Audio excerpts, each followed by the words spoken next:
Sawadee krap, I'm JP Mestanza. Today is Thursday, August 28th. You're watching Phuket Extra, brought to you by PDCPhuket.com.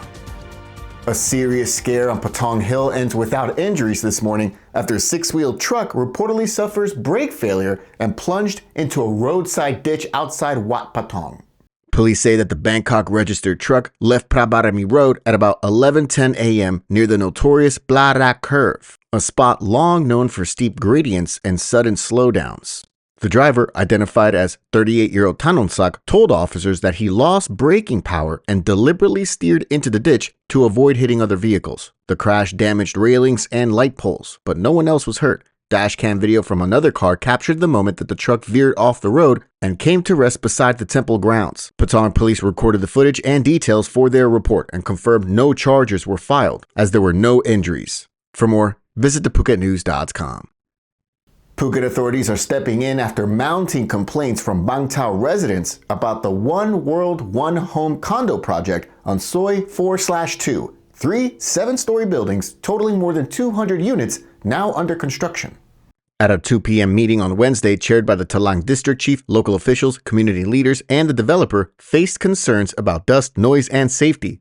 Residents asked for a temporary halt, immediate dust and noise barrier walls, and a transparent review of the project's environmental impact assessment, saying that the current report was unclear and even used photos without consent. After site checks, inspectors found the developer had not set up the required monitoring unit and had failed to install mitigation measures, including dust and noise walls and traffic controls for heavy machinery. The Cherntele Oboto has been tasked with enforcing compliance. A monitoring unit must be in place by September 1st, and the Oboto will order a halt within 7 days unless deficiencies are fixed. Work can be suspended until full compliance is achieved. The committee also called for proper public hearings before any revised EIA goes to the Provincial Committee and the National ONREPP. Another issue that came up is a waterway that's running through the site. Its legal status is unclear. Documents call it a public canal, so the Talang Land Office will be asked to clarify. Meanwhile, the developer must preserve the canal corridor, remove any encroachment, and restore the watercourse. The Talang district chief said that the goal is transparency, accountability, and fairness, so development in Phuket can proceed without sacrificing residents' health, safety, or the environment. For more, visit thephuket.news.com. Thailand's Attorney General has moved to appeal the acquittal of former National Police Chief Somyot Phumphunwang and several others tied to the 2012 hit-and-run case involving Red Bull Air Vorayut boss Yuvidya. Reports say that the Attorney General, Pairaj Pornsumbonsri, decided last Friday to challenge the April 22nd lower court ruling that cleared 6 defendants of allegedly manipulating key evidence. The defendants include former National Police Chief, Police General Somyot Phumphunwang, Police Major General Tawachai Mepratsakul, Police Colonel Viradol Taptimdi, Tanet Buakyao, and Associate Professor Saipraset Gurniyom, who is an automotive safety analyst. Prosecutors say that the group changed the calculated speed of Vorayut boss Yuvidya's Ferrari before it struck and killed Police Senior Sergeant Major Wichian Klamprasut in Bangkok's Don Law area in the early hours of September 3, 2012. The reduced speed estimate later contributed to the dismissal of an indictment for reckless driving causing death. 2 other defendants, former Senior Prosecutor Chainarong Sangtang Aram and ex-Deputy Attorney General Nate Naksuk, were sentenced to 2 and 3 years in prison respectively. The current Attorney General is not appealing those sentences.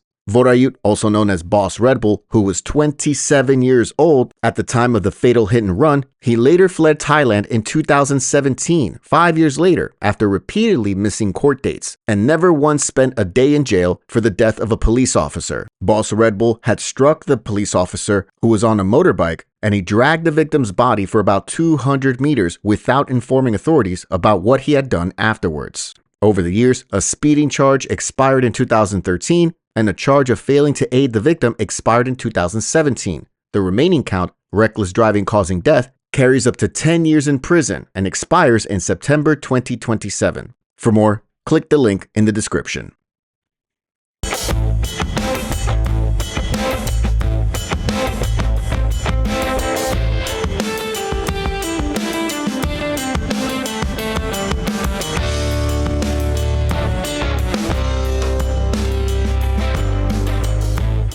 Thailand has released 69-year-old Anchan Prilet from prison under a royal pardon, marking His Majesty the King's birthday.